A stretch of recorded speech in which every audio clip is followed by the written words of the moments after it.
Alright guys, this Nissan X-Trail, the engine is squeaking pulley. I think from the pulley, engine pulley is something is squeaking. So I'm gonna start the engine so I can show you guys and you can hear that noise.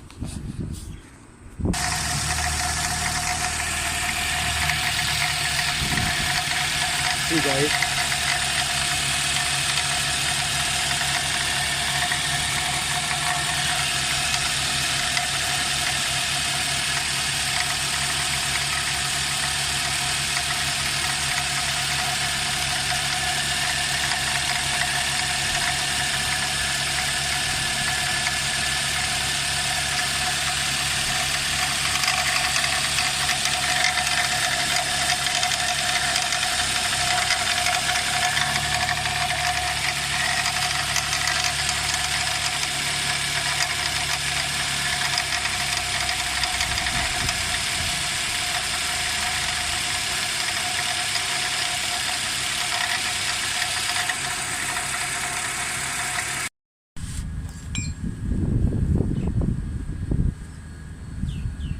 This is the one guys.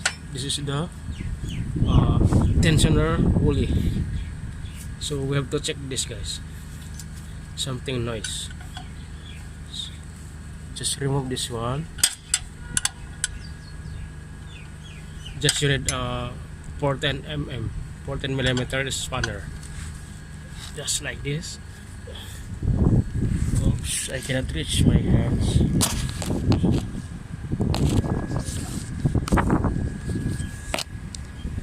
Just like that. Yeah. Okay.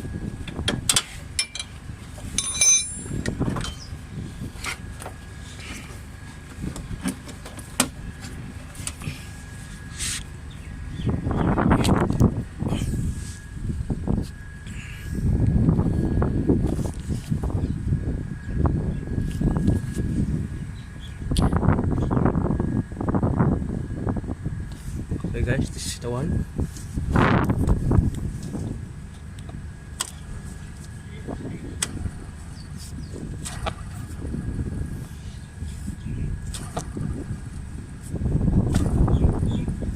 So this is the noise, squeaking.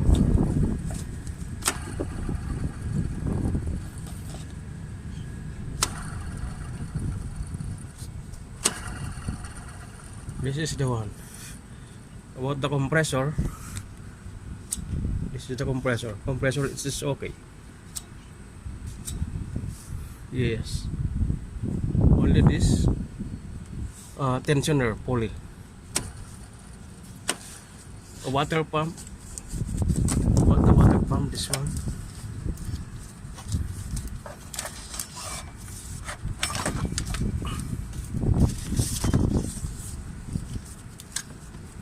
Water pump is okay. So now we're going to have remove this from there. How many bolt? 1, 2. Okay. Okay guys, just remove this bolt. Continue to remove this 14 mm.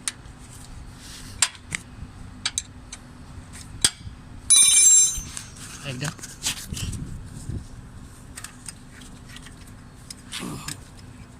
It's dusty. Just be careful your face and eyes. Okay, this is the one. I remove full of dust, and then now you can access now that this 12 mm, this one 1, 2. Okay, ito na guys, ginabi ko ngayon. Naabala na naman ako guys kasi may ginawang iba. So, ito pala yung aking ikakabit na bago. Ito yung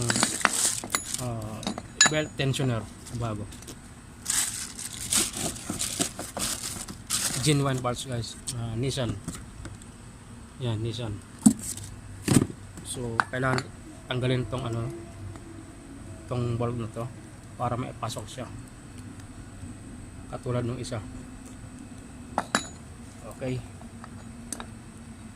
So ayun na guys.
Guys, nakafix na siya, yung bago na yan, nakafix na. No noise. Ano guys, pino na siya, pino na. Okay, parang tunog. Okay guys.